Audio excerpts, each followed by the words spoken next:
আসসালামু আলাইকুম। একটা বিষয় কয়েকটা দিন থেকে মাথায় ঘুরপাক খাচ্ছে। তো সেটা আপনাদের সাথে একটু শেয়ার করতে আসলাম। তো আশা রাখি পাশেই থাকবেন। সেটা হলো সাফল্যের আগে এবং পরে মানুষের প্রতিক্রিয়া।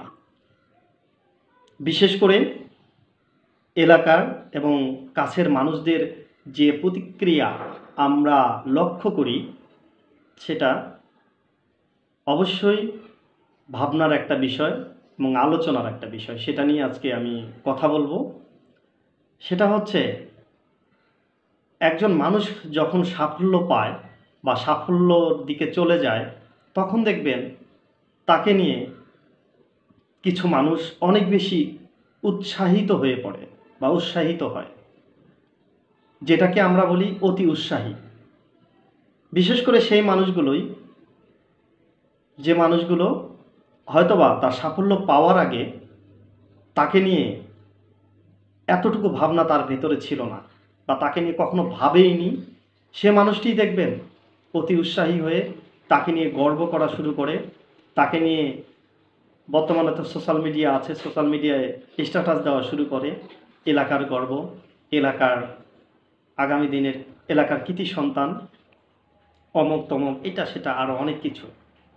কিন্তু এই সাফল্য পাওয়ার আগে যে ওই মানুষটার একটা গল্প থাকে, ওই মানুষটার একটা ইতিহাস থাকে, সেটা আসলে আমরা অনেকেই সেটা বিবেচনায় নেই না বা বিবেচনা করি না।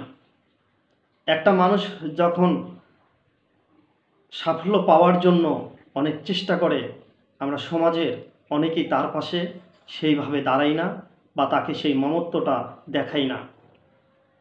সাফল্য পাওয়ার আগে যে একটা কঠিন ইতিহাস ছিল তার, কতটা খারাপ লাগা ছিল তার, সেটা আমরা কখনো দেখতে যাই না। আমরা শুধু তার সাফল্যটাই নিয়ে উদযাপন করতে থাকি। তাই আমি সবাইকে বলবো যে আসলেই আপনার এলাকাতে যারা এরকম মেধাবী ছেলে মেয়ে আছে, তাদের প্রতি যত্নশীল হয়েন। তাদের ভেতরে যদি এরকম মেধা দেখতে পান এবং ভালো কিছু দেখতে পান, শুরুতেই তাদের প্রতি একটু যত্ন নিয়েন বা যত্নশীল হয়েন। এটা না হতে পারেন, অত্যন্ত খোঁজ খবরটা নিয়েন। তাহলে দেখবেন ওই ছেলেটা খুশি হবে। সাফল্য পাওয়ার পরে যখন এলাকাতে সে আসবে, প্রথম খোঁজটা আপনার নেবে, যে অমুক ভাই আমাকে ওই সময় পাশে ছিল, একটু দেখেছিল। তা আসলেই উদযাপনটা সাফল্য পাওয়ার পরে যেমন হওয়া উচিত, তেমন সাফল্য পাওয়ার আগে যে ইতিহাসটা ছিল সেটা নিয়েও আমাদের ভাবা উচিত এবং সবার পাশে দাঁড়ানো উচিত। ধন্যবাদ সবাইকে, ভালো থাকবেন।